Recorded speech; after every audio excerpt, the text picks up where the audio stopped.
Baik, kita pindah ke subtopik berikutnya, masih di bawah bab momen lentur ini ya. Jadi bahannya masih ada di slide yang saya berikan. Kita bahas tentang penampang komposit ya. Dulu waktu di aksial kita bahas penampang komposit pada kasus statis tertentu di mana ada persamaan kompatibilitas yang khusus untuk penampang komposit. Kalau untuk lentur, penampang komposit tidak mempengaruhi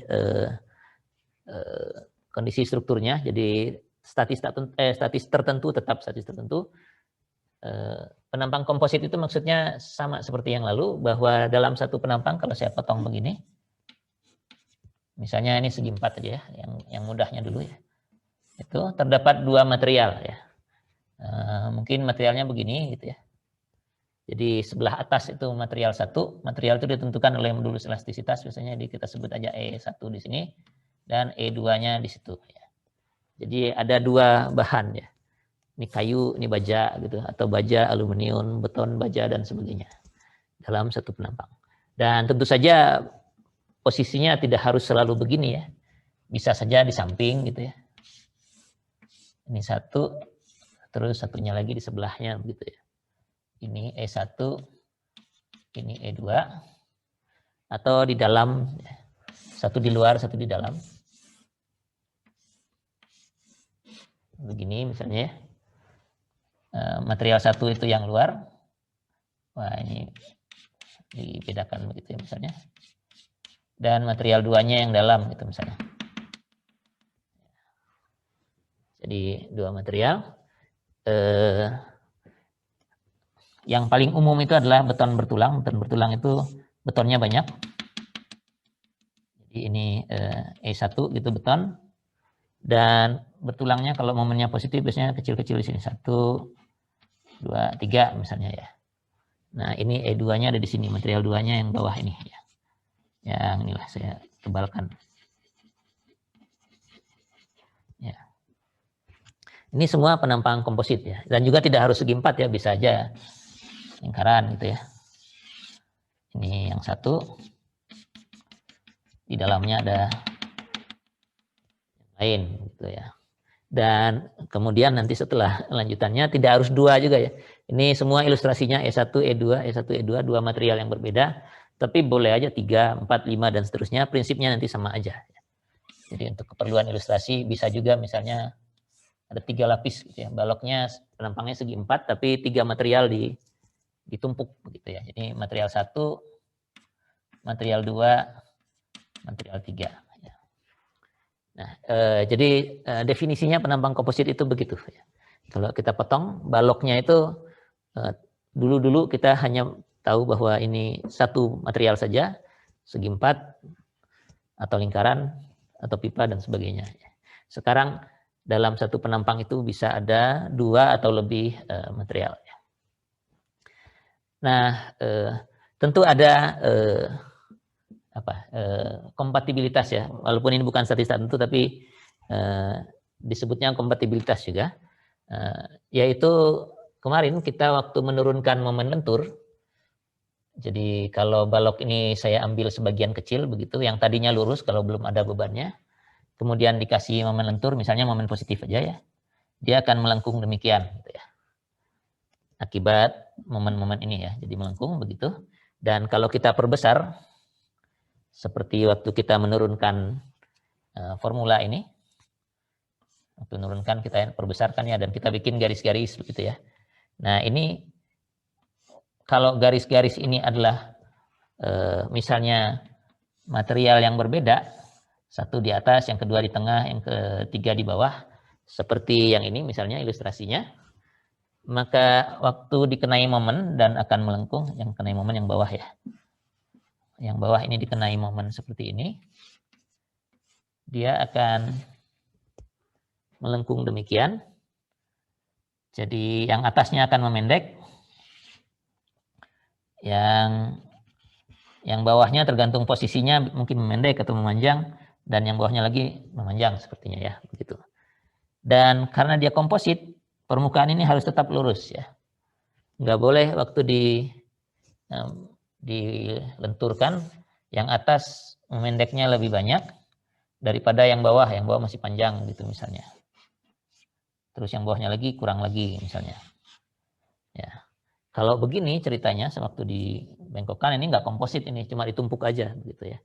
Tidak ada yang menahan atau membuat mereka menjadi komposit ya. Hanya 3 buah material yang berbeda ditaruh begitu ya. Jadi ini bukan komposit ya. Kalau komposit mereka berperilakunya seperti komposit ya, bareng-bareng gitu ya. Artinya penambahan panjang atau pengurangan panjangnya ini kan deformasinya begitu ya, yang atas berkurang panjangnya, memendek, yang bawah memanjang, itu terdistribusi linier begini ya. Kalau Anda masih ingat kemarin ini lihat kalau penampangnya segi 4 dan satu material, regangan itu distribusinya begini ya. Epsilon itu adalah formulanya adalah minus Y per rho kalau tidak salah ya. Begitu ya. Ini kalau minusnya karena positif ke atas itu mengalami tekan. Gitu. Jadi distribusinya tetap begini ya. Ini saya buat tanda panah tapi ini regangan artinya ya. Dan dari sini kalau kita mau mencari tegangan, kita tinggal kalikan sigma aja, kalikan modulus elastisitas ya.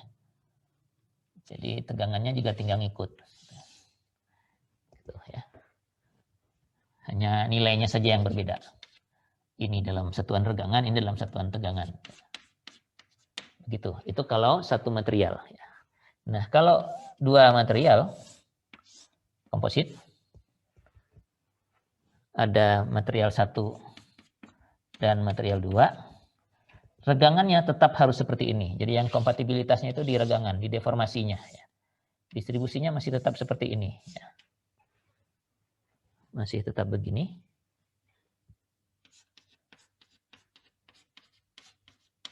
Itu epsilon ya. Jadi lurusnya ini masih harus ya. Masih harus tetap lurus ya. Begitu. Nah, sekarang kalau regangan yang begini kita jadikan tegangan. Nah, pengalinya modulus elastisitas, di sini materialnya cuma 1 ya, kita kalikan E yang sama ya. Ini sekarang materialnya komposit. Jadi ada 2 E ya.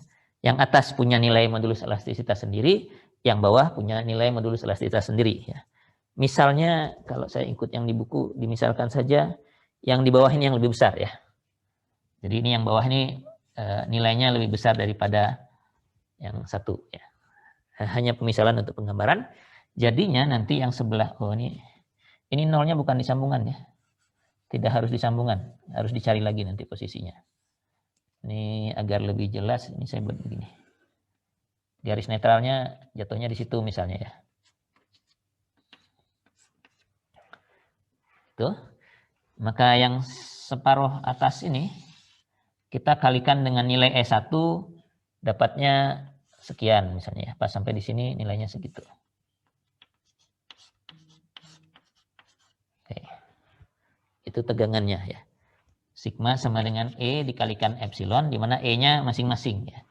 Ini adalah E1 yang kecil.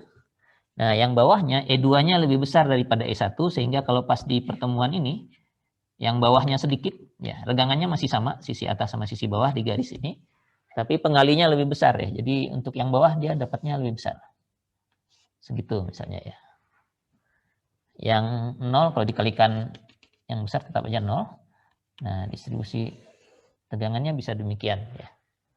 Jadi yang punya material, yang punya modulus elastisitas lebih besar akan menerima tegangan yang lebih besar jadinya. Jadi ini begini, ini juga begitu. Tariknya juga akan lebih besar. Nah, gini. Jadi nanti ini yang akan kita cari. Tegangan yang seperti ini. Ya, ini tegangan yang benar terjadi pada penampang komposit. Tidak lagi lurus begini, tapi lurus juga, tapi patah-patah ya. Lurus untuk satu material, kemudian lurus lagi untuk material yang lain. Seperti itu ya. Dan ini yang akan kita cari ya. Kita cari.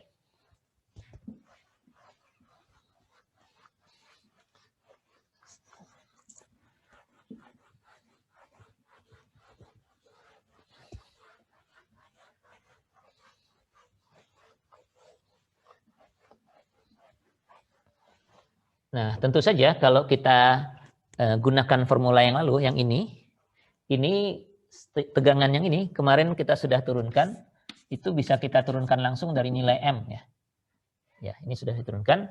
Untuk material yang tidak komposit, yang cuma satu material, sigma itu adalah M dikalikan Y dibagi dengan I, begitu ya. Ini kalau satu material ya. Nah, sekarang kita punya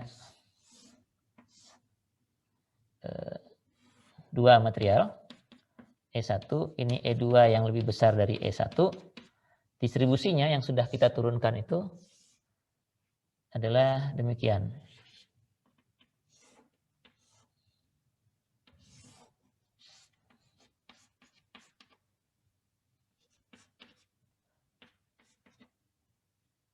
Kemana nih panahnya, ke kiri. Nah, begitu.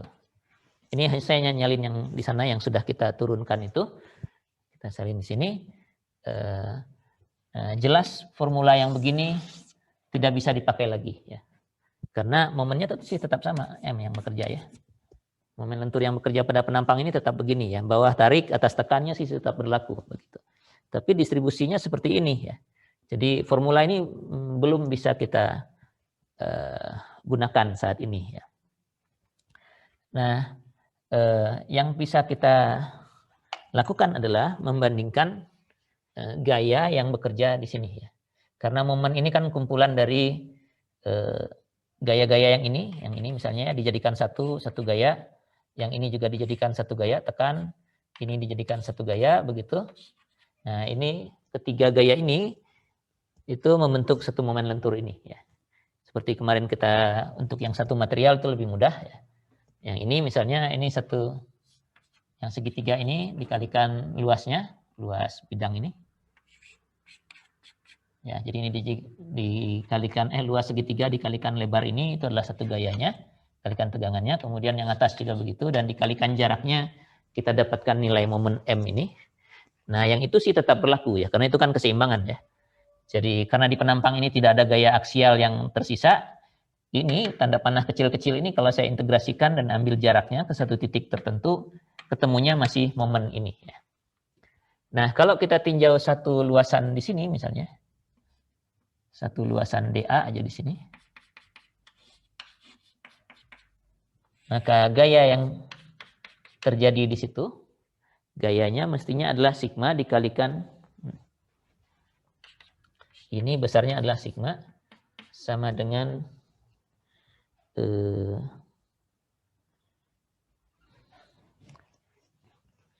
bukan sigma, gaya ya jadinya, karena sigmanya toh ini ya. Jadinya kita mau menghitung total gaya dari tegangan yang bekerja di titik ini, di luasan DA. Jadi ini DF jadinya gayanya ya. Total gayanya adalah sigma dikalikan DA mestinya ya. Sigmanya sendiri adalah E1 karena di atas ya. E1 dikalikan epsilonnya, dikalikan DA. Epsilonnya itu ya, Y per rho itu ya.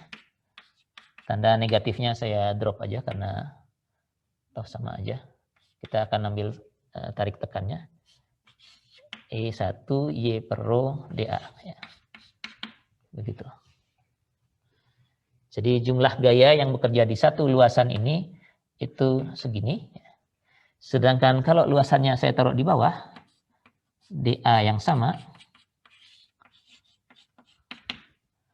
DA yang sama. Lalu saya ambil ke sini. Ini selebar DA ini DF-nya, ini DF1 ya sebutnya. Ini DF2-nya adalah sigma DA. Itu adalah E2 karena materialnya material 2 dikalikan regangannya dikalikan DA.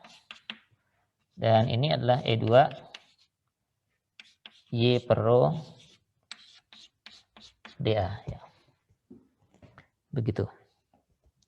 Nah, kalau mau dibandingkan dengan yang pertama, karena E2 ini lebih besar daripada E1, kita bisa cari nih seberapa lebih besarnya begitu ya. Jadi kalau kita tahu E2 lebih besar dari E1 tapi nilainya diketahui, kita bisa tuliskan bahwa E2 itu adalah N kali E1, di mana N itu adalah E2 per E1. Ya. Ya, ini kan jelas ya. N itu hanya satu faktor karena yang satu lebih besar dari yang lain. Kalau kayak begini N-nya jadi besar dari satu nilainya ya. Kalau E2-nya lebih kecil, N-nya jadi kurang dari satu nilainya ya. Karena E2-nya lebih kecil dari E1. Jadi kita bisa ganti nilai E2 ini menjadi N kali E1 dikalikan Y per Rho kalikan DA. Ya. Begitu. NE1 ya, betul ya. DF-nya demikian. Nah, kalau begini kita bisa bandingkan ini keduanya. Jadi gaya di satu tempat yang sama itu di material yang berbeda itu punya faktor N ya. Oke, jadi atau dibacanya bisa begini. Ini sekarang E-nya sudah sama, E1 dan E1, artinya kalau saya cuma lihat yang sebelah kanan ini, yang ujungnya saja, ini materialnya sudah sama nih. Yang ini materialnya E1, yang ini juga materialnya E1 ya. Samanya tentu di atas kertas saja ya. Karena kan ini formulanya sudah sama ya. Regangannya juga sudah sama, sama-sama Y per Rho, luasannya sudah DA juga sudah sama. Yang berbeda hanya faktor N ini. Bahwa di tempat di mana materialnya bukan E1, tapi E2, ya, modulus elastisitasnya saya bisa tulis E1, tapi harus dikalikan N di depannya. Ya. Nah, ini bisa diakali begitu ya ceritanya. Dengan mengubah penampang ini. Ya. Jadi kalau penampang ini saya ubah jadi lebih besar, yang atasnya ini kan tadinya begini, lalu yang atas ini E1 sih tetap, yang ini saya ubah gitu ya, besarnya jadi lebih besar begitu, di mana lebarnya menjadi N kali B, kalau tadi lebarnya B, ini B. Semua yang ada di sini, kalau di sini tadi ada luasan DA, ya di sini luasan DA-nya akan jadi N kali DA mestinya. Ya. Ini kotak kecil ini, yang tadi di sini, sekarang jadi N kali DA, lebih lebar ya, karena lebarnya semua dikalikan N ini. Semua titik-titik di sini dikalikan N, begitu ukurannya. Nah kalau begitu, luasannya sebesar NDA, kita dapat nih formulanya ini ya. Karena kan distribusi tegangannya tetap begini, jadi jumlah gaya yang ada di luasan selebar NDA ini, seluas NDA ini adalah seperti ini ya. Sama persis seperti yang kita turunkan barusan ya. Nah, kalau sudah begini, materialnya boleh sama. Ini sama-sama E1. Ya, ini penurunannya aja ya. Artinya kita boleh loncat nih dari penampang yang ini ke penampang yang itu dengan anggapan ini E1 dan ini E1. Ya. Tadinya ini E1, ini E2. Begitu. Sekarang dengan mengubah lebarnya, kita bisa menganggap ini E1, ini juga E1. Kalau sudah sama-sama E1, formula yang ini bisa dipakai. Formula yang ini bisa dipakai, sigma sama dengan M Y per I.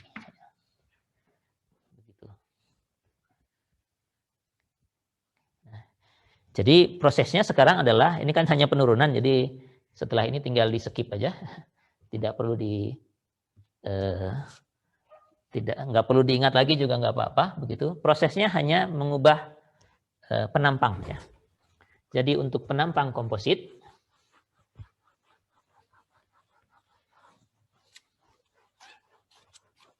prosesnya adalah yang harus dilakukan dulu di awal. Untuk penampang prosedur lah ya, analisis penampang komposit jadinya.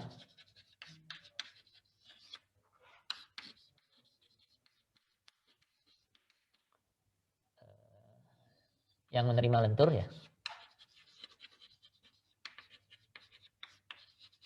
Momen lentur.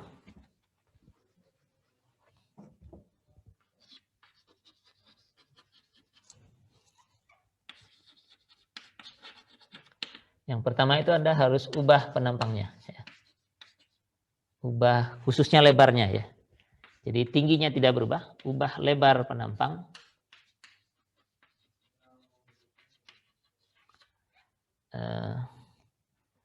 Sesuai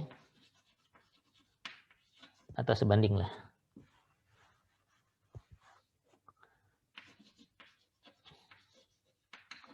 Sebanding dengan modulus elastisitas masing-masing material ya.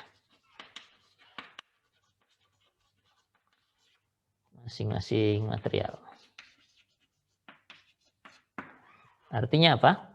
Kalau E2 lebih besar dari E1, mestinya nanti kalau kita jadikan E1 ataupun E2 tidak ada masalah. Yang bawah ini pasti lebih lebar ya, daripada yang atasnya. Karena ini menunjukkan modulus elastisitas yang lebih besar ya. E1-nya dibuat jadi sama, yang lebih besarnya dipindahkan, jadi lebarnya lebih besar ya. Nah, sama saja sebenarnya ini juga kita bisa ubah jadi E2 semua ya. Kalau diubah jadi E2 semua, material kedua semua, yang E2-nya tentu tetap ya. Nah, E1-nya nanti akan lebih kecil karena nilai N-nya untuk E1 itu adalah E1 dibagi E2 jadi lebih kecil. Jadi ini diubah, ini kita sebut penampang ekivalen ya.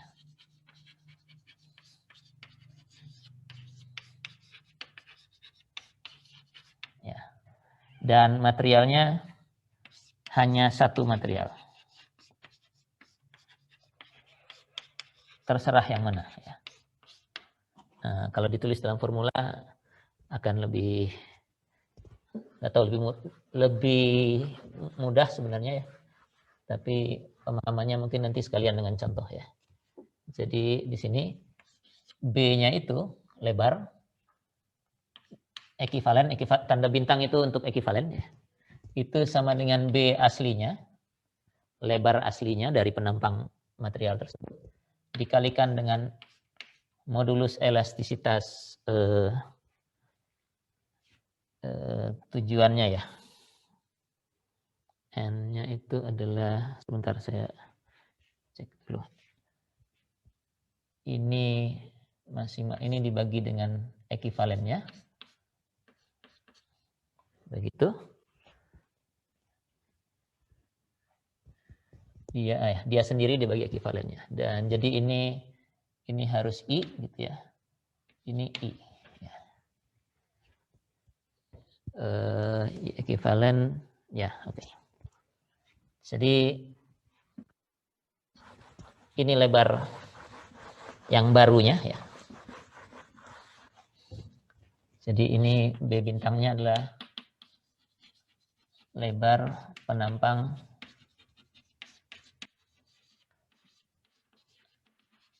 ekivalen. Ya. Ini saya stop di satu dulu untuk menunjukkan begini loh langkah pertamanya ya. Jadi hanya bagian mengubah penampangnya saja, menghitungnya nanti ya. Jadi ini sambil jalan prosedurnya kita isi gitu ya. Jadi B bintang itu adalah lebar penampang ekivalen, BI itu adalah lebar penampang masing-masing ya.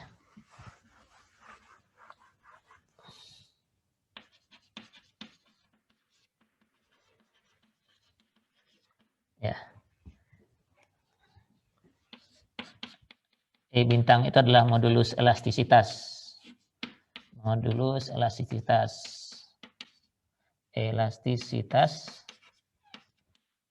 Penampang ekivalen.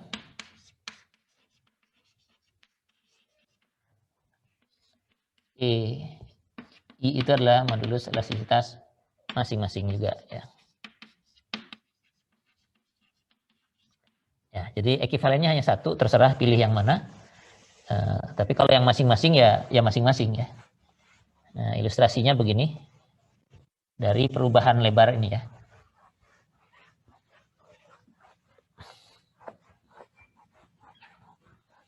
Jadi ilustrasinya begini. Kalau saya punya ini yang tadi masih contohnya, nanti untuk yang lain kita cobakan. Ini kita punya material 1 E2, E2-nya lebih besar dari E1 begitu ya. E2-nya lebih besar dari E1. Ini penampang aktual ya. Penampang sebenarnya atau aktual. Nah, penampang ekivalennya,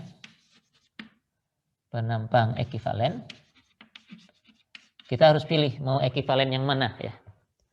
Ekivalennya 1, artinya semua dianggap sebagai material 1 atau semua dianggap sebagai material 2 ya. Jadi Anda harus tetapkan itu. Cukup salah satu sih untuk analisisnya, tidak perlu dua-duanya. Misalnya penampang ekivalennya 1 gitu ya. Artinya semua dianggap material 1, E-nya semua E1 ya. Nah, kalau kita masukkan ke formula ini untuk yang 1, artinya B1 yang bintangnya ekivalen untuk yang satunya ya tetap aja karena dia sudah benar kan. E1 ini kan penampang 1 yang atas, lebarnya ini B ya. Pakai angka aja ya. Ini misalnya lebarnya katakan 100 mm. Ya. Maka lebar yang atas ini mestinya nilai lebarnya dia sendiri BI yang ini 100 dikalikan dengan modulus elastisitas dia sendiri E1 berapapun nilainya dibagi dengan ekivalennya. Nah, ekivalennya karena kita jadikan 1 ya E1 lagi gitu kan ya. Jadi penampang ekivalen 1 artinya E bintangnya itu adalah E1 ya. Kita pilihnya begitu. Nah, nanti untuk material yang kedua lebarnya sama-sama 100 tadinya. Tapi modulus elastisitas dia yang atas ini E2 kan ya. Per E1. Modulus E bintangnya tetap E1 ya. Jadi formulanya demikian. Nah, ini diisi aja lah angkanya biar lebih enak ya. Ini katakan 70 GPa E2 nggak tahu lah 100 gitu ya GPa misalnya 170 E2 100 makanya yang ini akan jadi 100 dikalikan 100 dibagi 70 ya. Kalau ini 70 bagi 70 hasilnya 100 mm lagi. Ini kalau dihitung angkanya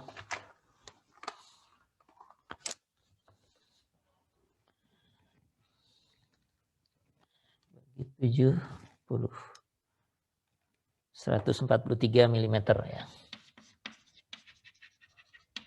Nah, jadi penampang ini, penampang aktual ini, penampang ekivalennya adalah yang 1 ini lebarnya tetap 100.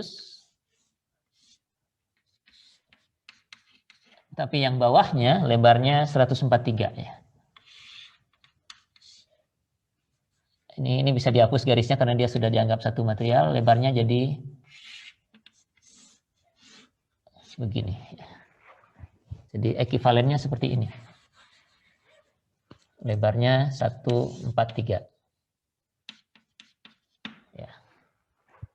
Ini adalah penampang ekivalen dengan modulus elastisitasnya kita anggap E1 semua. Ya. Begitu. Ini langkah satunya ya. Langkah satunya saya hapus dulu. Nah, alternatif lainnya adalah kita bisa jadikan material kedua semua ya. Jadi semua dianggap material 2.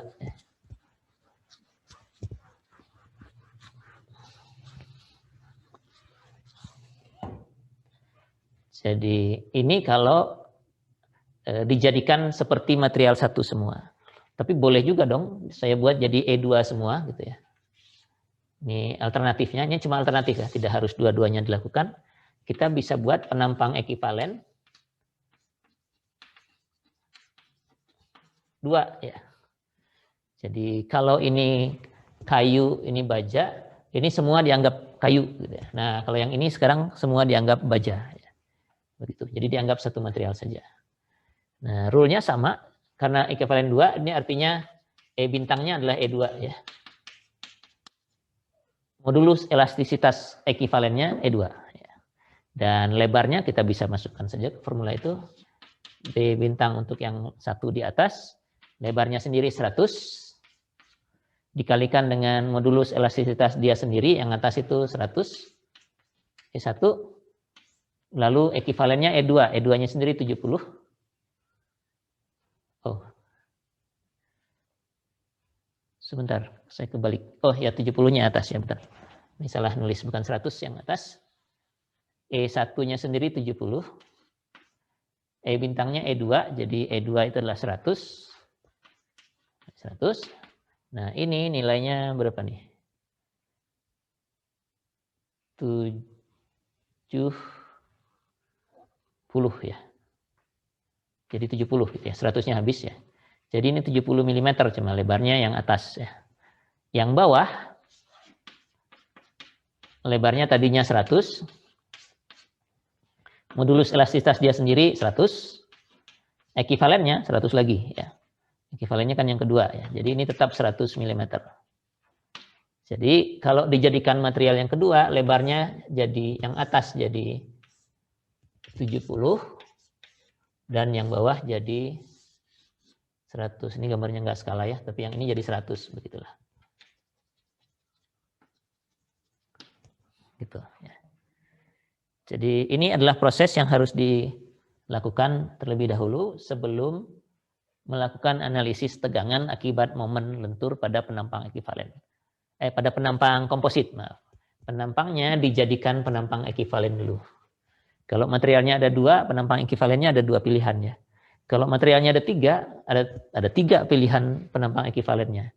Anda harus anggap dia menjadi salah satu dari yang 3 itu saja. Ini atau ini. Nah, kalau sudah begini, ini semua dianggap E2 gitu ya. Jadi kalau semua dianggap material 1, penampangnya seperti ini ekivalennya. Kalau semua dianggap material 2, penampangnya seperti ini. Nah, kalau sudah punya penampang ekivalen dan dianggap sebagai satu material, kita bisa lakukan atau gunakan sigma sama dengan M Y per I ini. Ya. Jadi pada penampang yang ini, misalnya pilih yang ini, lakukan analisis. Tentu kalau kayak begini Anda harus cari dulu inersianya ya. Karena ini inersianya beda dengan yang ini. Nah, yang harus dicari inersianya yang ini. Jadi inersianya itu adalah inersia penampang ekivalen. Harus dikasih bintang begitu. Nah, tegangannya dikasih nama juga tegangan ekivalen juga. Jadi ada tanda asteris atau bintangnya begini. Nah, ini gambarnya saya tarik ke sini penampangnya ya. Yang ini misalnya. Ini. Kalau Anda sudah hitung inersianya, maka inersia terhadap sentroidnya ya. Terhadap sumbu yang melewati sentroid. Jadi pertama kali sebelum nyari inersia Anda harus cari sentroidnya. Ini sentroidnya sebelah mana ini? Lebih ke bawah gitu ya. Mungkin di sinilah gitu ya. Nah, kalau ini sentroidnya.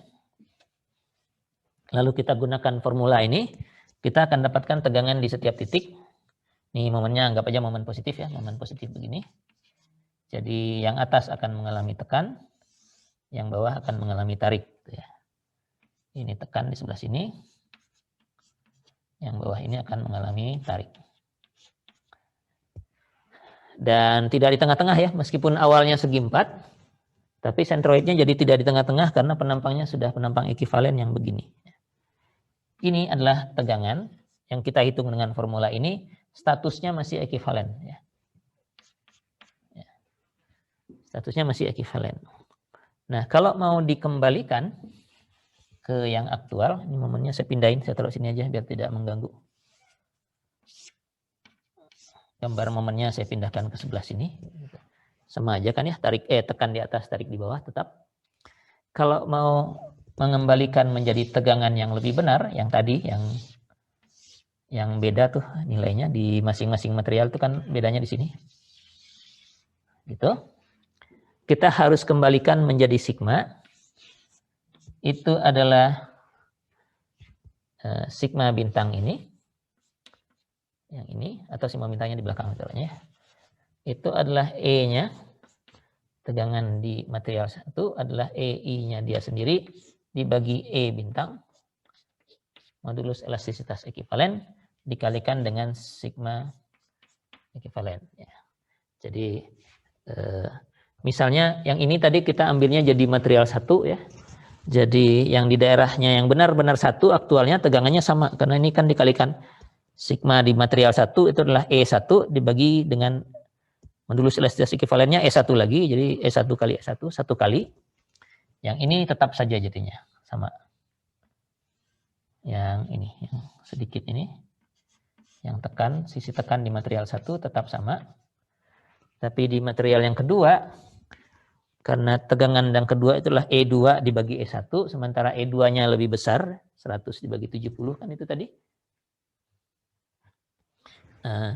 Jadinya yang ini harus dikalikan nilai yang lebih besar, dapatnya demikian.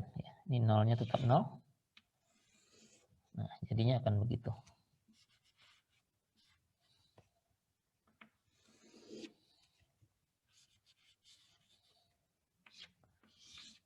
Nah, gitu ya. Ini sigmanya yang sebenarnya. Nah, gambar ini sudah sama dengan yang tadi di awal yang kita turunkan dari regangan tadi ya. Jadi ini yang kita cari, tegangan yang sebenarnya terjadi itu ini. Prosesnya harus melewati penampang ekivalen dulu, kemudian tegangan ekivalen, baru tegangan aktualnya. Jadi agak panjang kerjanya, namun itu diperlukan agar formula yang ini tetap bisa kita gunakan. Kalau enggak bisa kita gunakan bahwa tegangan sama dengan sekian. Nah, konsepnya demikian. Kita akan cobakan dengan beberapa contoh sampai habis waktunya ya. Kita masih punya sekitar 45 menit lagi. Ada yang mau ditanyakan tentang konsep ini? Ya, memang kalau melihat aja mungkin bisa bingung. Nanti Anda harus cobakan ya. Tapi kalau sambil melihat ini ada sesuatu yang mau ditanyakan, boleh disampaikan dulu ya. Kita cobakan dengan contoh.